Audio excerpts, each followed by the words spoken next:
নাই, এমন একটি দিন আমাকে দেখতে হবে। আমি না কল্পনা করতে পারি নাই। জানিস, আমি আমার মনের খাঁচাতে তোকে বন্দি করে রেখেছিলাম। আমি ভেবেছিলাম তুই আমার কাছে অনেক ভালো আছিস, আনন্দে আছিস, কিন্তু না, তুই তো আমার কাছে ভালো না।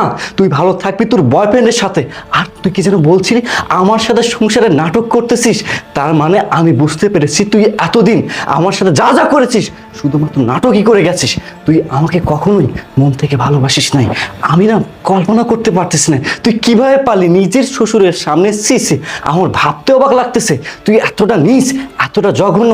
তোর শ্বশুর তোর পরকে দেখেছে, তোর নষ্টামি দেখেছে, এর চাইতে লজ্জার কিছু আছে? তুই কি তোর শ্বশুরের সামনে মুখ দেখাতে পারবি? তুই একটাবারও চিন্তা করলি না এই সমস্ত কথাবার্তা যদি বাইরের লোকজন শুনে তাহলে আমার রিপুটেশন কি হবে? কোনো কিছু তোয়াক্কা না করে পরকে নামক একটা ন্যাক্কার সম্পর্কে জড়িয়ে গেলি। একটাবারও আমার কথা ভাবলি না, আমার ভালোবাসার কথা ভাবলি না। না না, আমি তোকে ছাড়বো না। আর